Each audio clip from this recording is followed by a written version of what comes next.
Chapter 5. Specialized Knowledge. Personal Experiences or Observations. The fourth step toward riches. There are two kinds of knowledge. One is general. The other is specialized. General knowledge, no matter how great in quantity or variety it may be, is of but little use in the accumulation of money. The faculties of the great universities possess, in the aggregate, practically every form of general knowledge known to civilization. Most of the professors have but little or no money. They specialize on teaching knowledge, but they do not specialize on the organization or the use of knowledge. Knowledge will not attract money unless it is organized and intelligently directed through practical plans of action to the definite end of accumulation of money.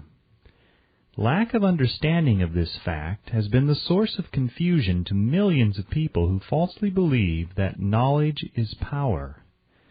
It is nothing of the sort. Knowledge is only potential power.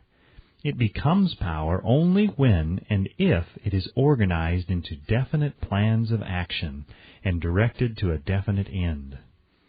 The missing link in all systems of education known to civilization today may be found in the failure of educational institutions to teach their students how to organize and use knowledge after they acquire it.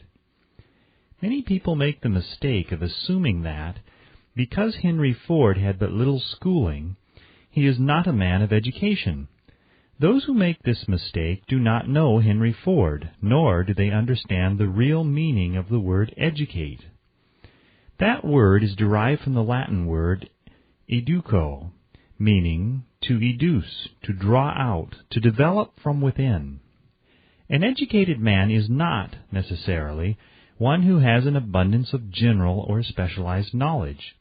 An educated man is one who has so developed the faculties of his mind that he may acquire anything he wants, or its equivalent, without violating the rights of others. Henry Ford comes well within the meaning of this definition. During the war, a Chicago newspaper published certain editorials in which, among other statements, Henry Ford was called an ignorant pacifist. Mr. Ford objected to the statements and brought suit against the paper for libeling him. When the suit was tried in the courts, the attorneys for the paper pleaded justification and placed Mr. Ford himself on the witness stand for the purpose of proving to the jury that he was ignorant. The lawyers asked Mr. Ford a great variety of questions, all of them intended to prove by his own evidence that while he might possess considerable specialized knowledge pertaining to the manufacture of automobiles, he was in the main ignorant. Mr. Ford was plied with such questions as the following. Who is Benedict Arnold, and how many soldiers did the British send over to America to put down the rebellion of 1776? In the answer to the last question, Mr. Ford replied, I do not know the exact number of soldiers the British sent over, but I have heard that it was a considerably larger number than ever went back. Finally, Mr. Ford became tired of this line of questioning, and in reply to a particularly offensive question, he leaned over, pointed his finger at the lawyer who had asked the question, and said, If I should really want to answer the foolish question you have just asked, or if any of the other questions you have been asking me, let me remind you that I have a row of electric push buttons on my desk, and by pushing the right button, I can summon to my aid men who can answer any question I desire to ask concerning the business to which I am devoting most of my efforts. Now, will you kindly tell me why I should clutter up my mind with general knowledge for the purpose of being able to answer questions when I have men around me who can supply any knowledge I require? There certainly was good logic to that reply. That answer floored the lawyer. Every person in the courtroom realized it was the answer, not of an ignorant man, but of a man of education. Any man is educated who knows where to get knowledge when he needs it, and how to organize that knowledge into definite plans of action. Through the assistance of his mastermind group, Henry Ford had at his command all the specialized knowledge he needed to enable him to become one of the wealthiest men in America. It was not essential that he have this knowledge in his own mind. Surely no person who has sufficient inclination and intelligence to read a book of this nature can possibly miss the significance of this illustration. Before you can be sure of your ability to transmute desire into its monetary equivalent, you will require specialized knowledge of the service, merchandise, or profession which you intend to offer in return for fortune. Perhaps you may need much more specialized knowledge than you have the ability or the inclination to acquire, and if this should be true, you may bridge your weakness through the aid of your mastermind group. Andrew Carnegie stated that he, personally, knew nothing about the technical end of the steel business. Moreover, he did not particularly care to know anything about it. The specialized knowledge which he required for the manufacture and marketing of steel he found available through the individual units of his mastermind group. The accumulation of great fortunes call for power, and power is acquired through highly organized and intelligently directed specialized knowledge, but that knowledge does not necessarily have to be in the possession of the man who accumulates the fortune. The preceding paragraph should give hope and encouragement to the man with ambition to accumulate a fortune who has not possessed himself of the necessary education to supply such specialized knowledge as he may require. Men sometimes go through life suffering from inferiority complexes because they are not men of education. The man who can organize and direct a mastermind group of men who possess knowledge useful in the accumulation of money is just as much a man of education as any man in the group. Remember this if you suffer from a feeling of inferiority because your schooling has been limited. Thomas A. Edison had only 3 months of schooling during his entire life. He did not lack education, neither did he die poor. Henry Ford had less than a 6th grade schooling, but he has managed to do pretty well by himself financially. Specialized knowledge is among the most plentiful and the cheapest forms of service which may be had. If you doubt this, consult the payroll at any university. It pays to know how to purchase knowledge. First of all, decide the sort of specialized knowledge you require and the purpose for which it is needed. To a large extent, your major purpose in life, the goal toward which you are working, will help determine what knowledge you need. With this question settled, your next move requires that you have accurate information concerning dependable sources of knowledge. The more important of these are A. One's own experience and education. B. Experience and education available through cooperation of others, Mastermind Alliance. C. Colleges and universities. D. Public libraries, through books and periodicals in which may be found all the knowledge organized by civilization. E. Special training courses, through night schools and home study schools in particular. As knowledge is acquired, it must be organized and put into use for a definite purpose through practical plans. Knowledge has no value except that which can be gained from its application towards some worthy end.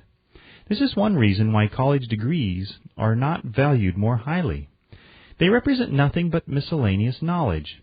If you contemplate taking additional schooling, first determine the purpose for which you want the knowledge you are seeking.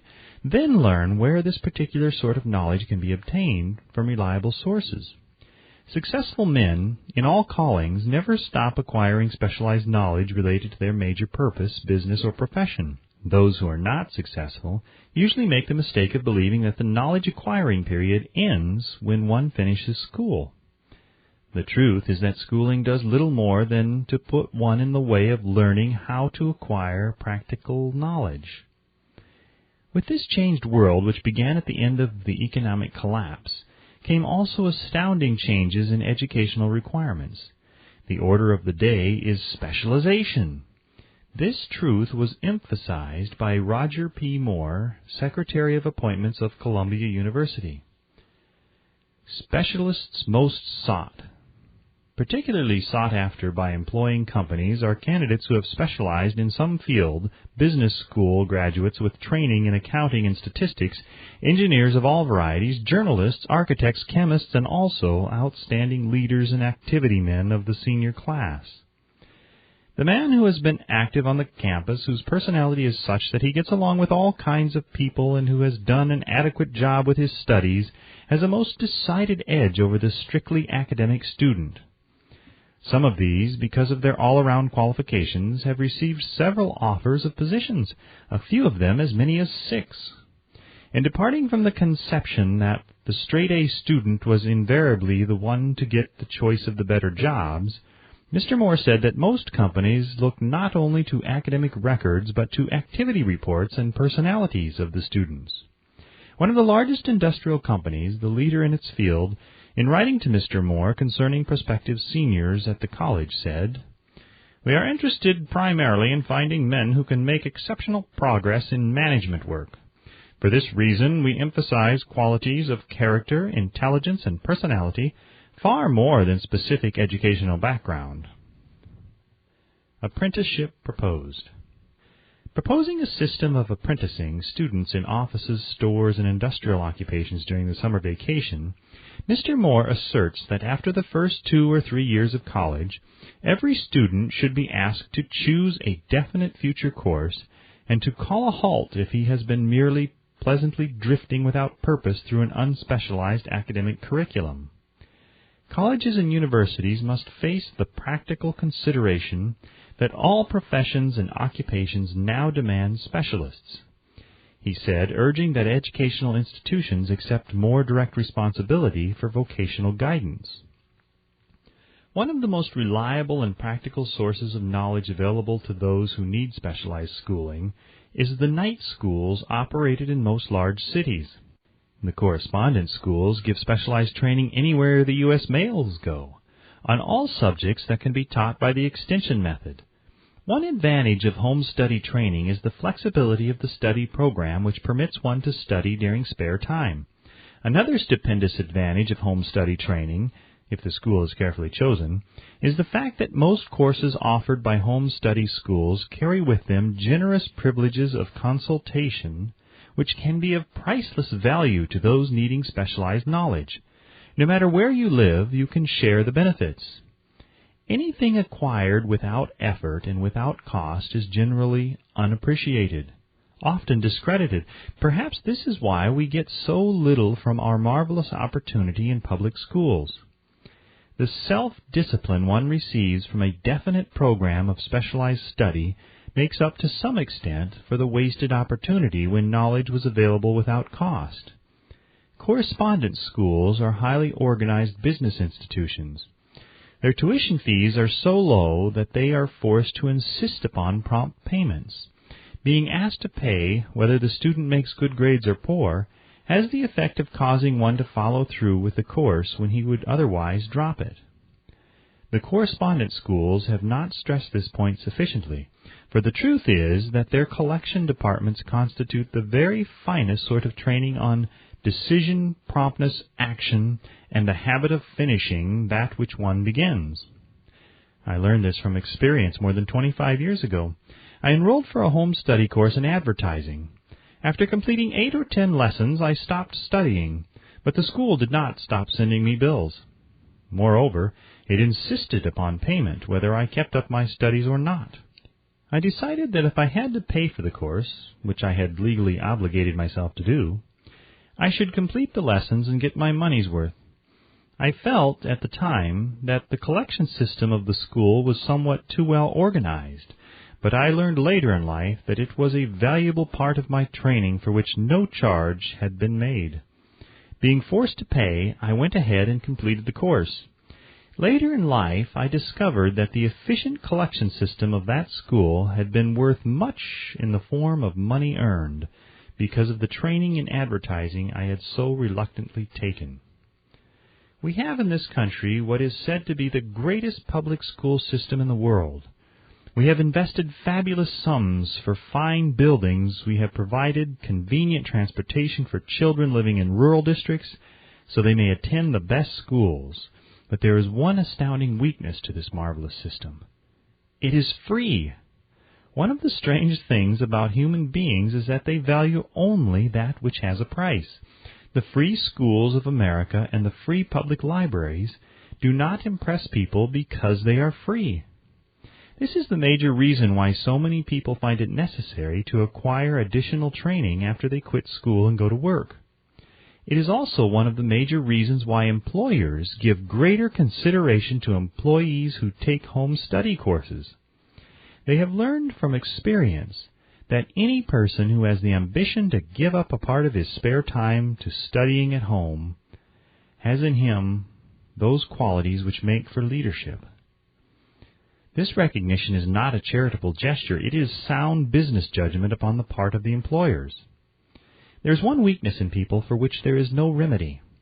It is the universal weakness of lack of ambition. Persons, especially salaried people, who schedule their spare time to provide for home study seldom remain at the bottom very long. Their action opens the way for the upward climb, removes many obstacles from their path, and gains the friendly interest of those who have the power to put them in the way of opportunity. The home study method of training is especially suited to the needs of employed people who find, after leaving school, that they must acquire additional specialized knowledge but cannot spare the time to go back to school. The changed economic conditions prevailing since the Depression have made it necessary for thousands of people to find additional or new sources of income. For the majority of these, the solution to their problem may be found only by acquiring specialized knowledge. Many will be forced to change their occupations entirely. When a merchant finds that a certain line of merchandise is not selling, he usually supplants it with another that is in demand. The person whose business is that of marketing personal services must also be an efficient merchant. If his services do not bring adequate returns in one occupation, he must change to another, where broader opportunities are available. Stuart Austin Weir prepared himself as a construction engineer and followed this line of work until the Depression limited his market to where it did not give him the income he required. He took inventory of himself, decided to change his profession to law, went back to school, and took special courses by which he prepared himself as a corporation lawyer.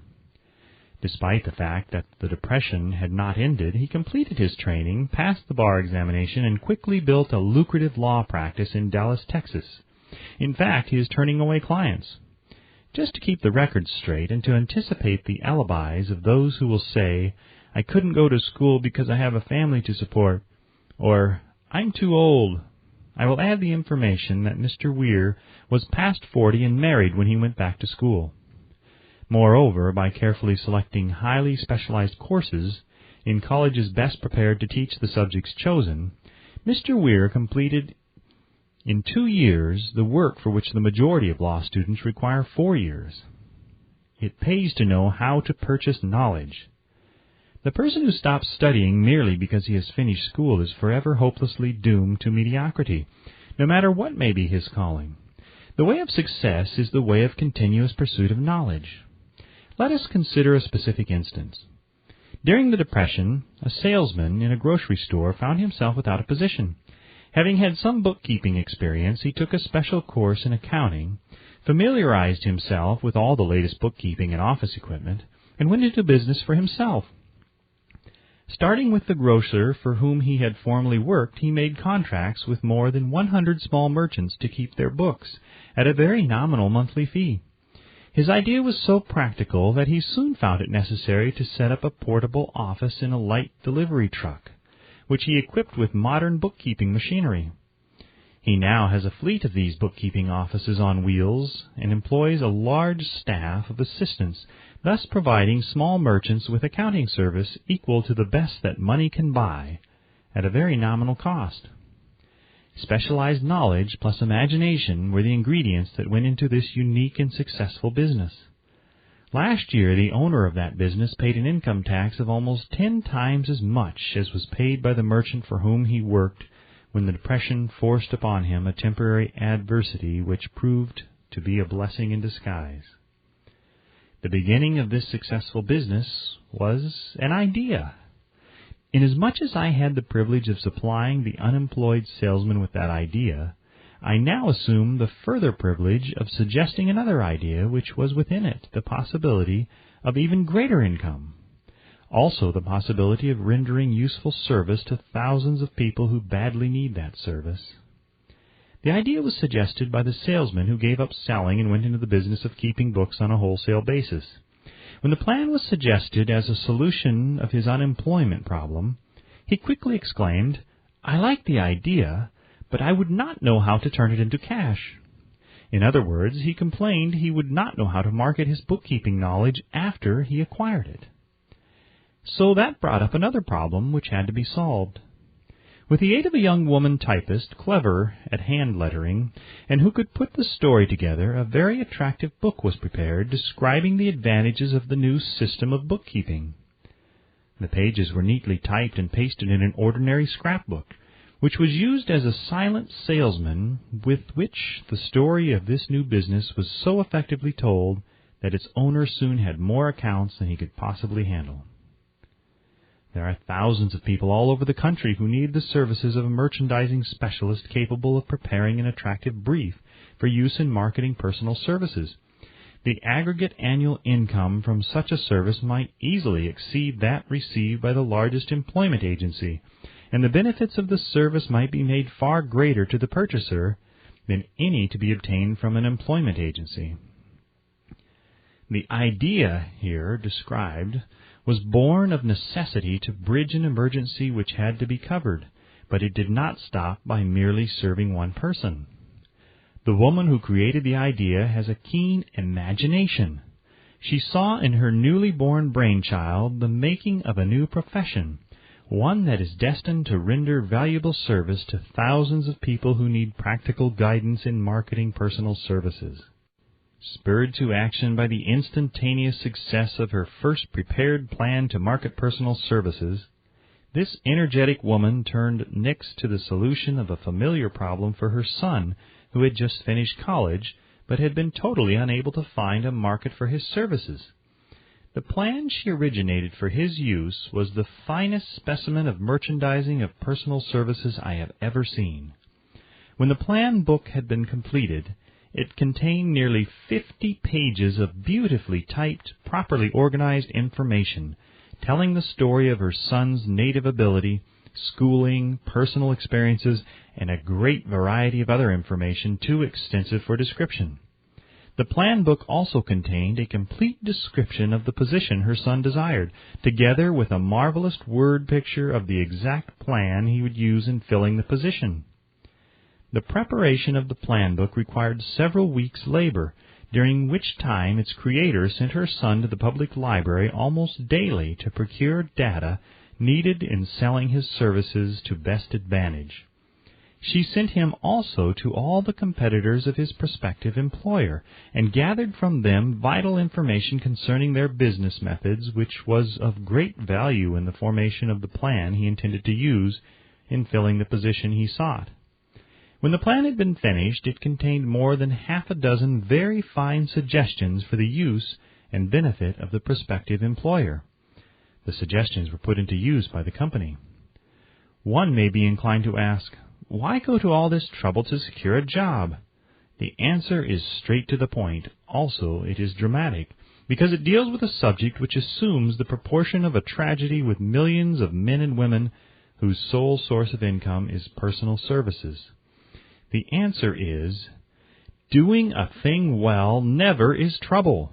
The plan, prepared by this woman for the benefit of her son, helped him get the job for which he applied at the first interview at a salary fixed by himself. Moreover, and this too is important, the position did not require the young man to start at the bottom. He began as a junior executive at an executive's salary. Why go to all this trouble, do you ask? Well, for one thing, the planned presentation of this young man's application for a position clipped off no less than 10 years of time he would have required to get to where he began, had he started at the bottom and worked his way up. The idea of starting at the bottom and working one's way up may appear to be sound, But the major objection to it is this: too many of those who begin at the bottom never manage to lift their heads high enough to be seen by opportunity, so they remain at the bottom. It should be remembered also that the outlook from the bottom is not very bright or encouraging. It has a tendency to kill off ambition. We call it getting into a rut, which means that we accept our fate because we form the habit of daily routine, a habit that finally becomes so strong we cease to try to throw it off. And that is another reason why it pays to start 1 or 2 steps above the bottom. By so doing, one forms the habit of looking around, of observing how others get ahead, of seeing opportunity, and of embracing it without hesitation. Dan Halpin is a splendid example of what I mean.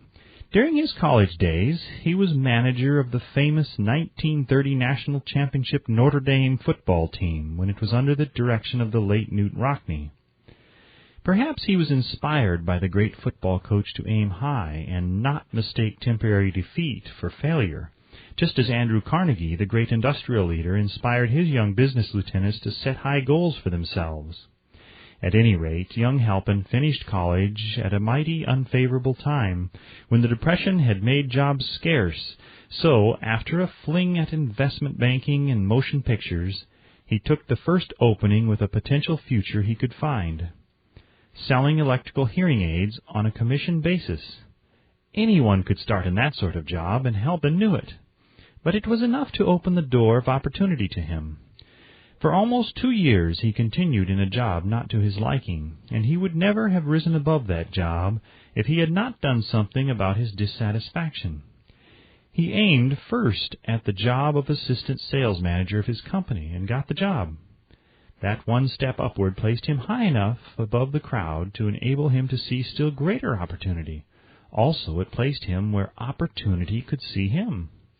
He made such a fine record selling hearing aids that A.M. Andrews, chairman of the board of the Dictograph Products Company, a business competitor of the company for which Halpin worked, wanted to know something about that man, Dan Halpin, who was taking big sales away from the long-established Dictograph Company.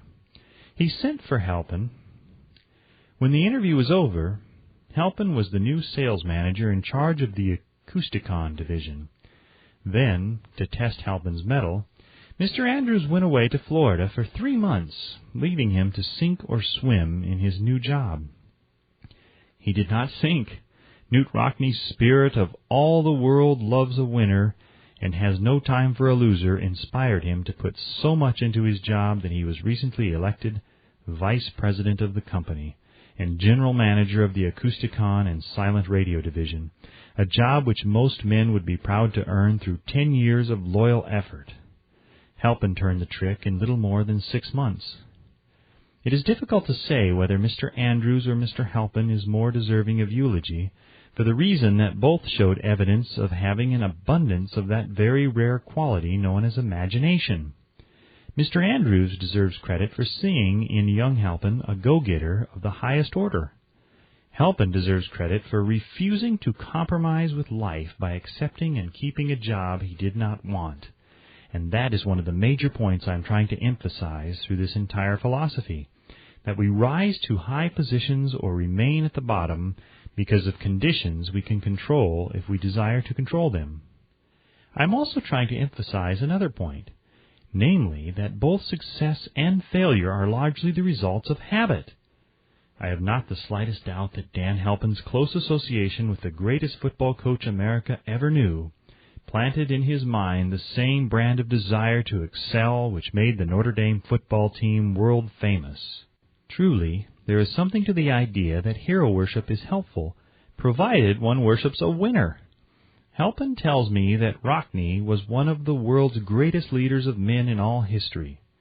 My belief in the theory that business associations are vital factors, both in failure and in success, was recently demonstrated when my son Blair was negotiating with Dan Halpin for a position. Mr. Halpin offered him a beginning salary of about 1/2 what he could have gotten from a rival company. I brought parental pressure to bear and induced him to accept the place with Mr. Halpin because I believe that close association with one who refuses to compromise with circumstances he does not like is an asset that can never be measured in terms of money. The bottom is a monotonous, dreary, unprofitable place for any person. That is why I have taken the time to describe how lowly beginnings may be circumvented by proper planning. Also, that is why so much space has been devoted to a description of this new profession, created by a woman who was inspired to do a fine job of planning because she wanted her son to have a favorable break. With the changed conditions ushered in by the world economic collapse, came also the need for newer and better ways of marketing personal services. It is hard to determine why someone had not previously discovered this stupendous need, in view of the fact that more money changes hands in return for personal services than for any other purpose. The sum paid out monthly to people who work for wages and salaries is so huge that it runs into hundreds of millions, and the annual distribution amounts to billions. Perhaps some will find in the idea here briefly described the nucleus of the riches they desire. Ideas with much less merit have been the seedlings from which great fortunes have grown. Woolworth's 5 and 10 cent store idea, for example, had far less merit, but it piled up a fortune for its creator. Those seeing opportunity lurking in this suggestion will find valuable aid in the chapter on organized planning. Incidentally, an efficient merchandiser of personal services would find a growing demand for his services wherever there are men and women who seek better markets for their services. By applying the mastermind principle, a few people with suitable talent could form an alliance and have a paying business very quickly.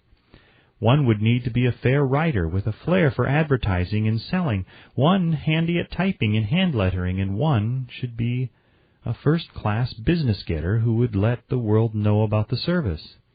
If one person possessed all these abilities, he might carry on the business alone until it outgrew him.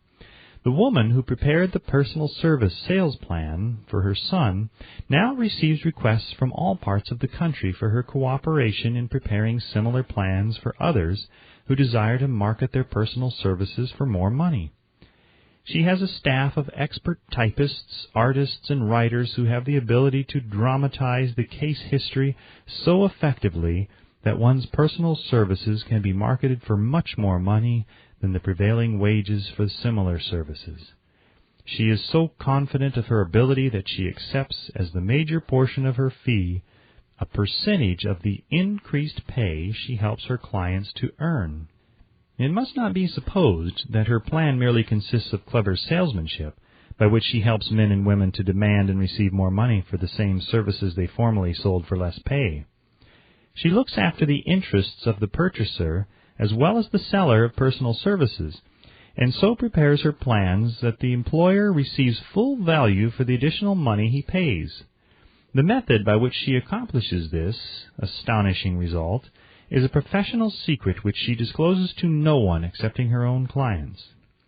If you have the imagination and seek a more profitable outlet for your personal services, this suggestion may be the stimulus for which you have been searching. The idea is capable of yielding an income far greater than that of the average doctor, lawyer, or engineer whose education required several years in college. The idea is saleable to those seeking new positions in practically all positions calling for managerial or executive ability, and those desiring rearrangement of incomes in their present positions. There is no fixed price for sound ideas. Back of all ideas is specialized knowledge. Unfortunately, for those who do not find riches in abundance, specialized knowledge is more abundant and more easily acquired than ideas. Because of this very truth, there is a universal demand and an ever-increasing opportunity for the person capable of helping men and women to sell their personal services advantageously. Capability means imagination, the one quality needed to combine specialized knowledge with ideas in the form of organized plans designed to yield riches. If you have imagination, this chapter may present you with an idea sufficient to serve as the beginning of the riches you desire. Remember, The idea is the main thing. Specialized knowledge may be found just around the corner. Any corner.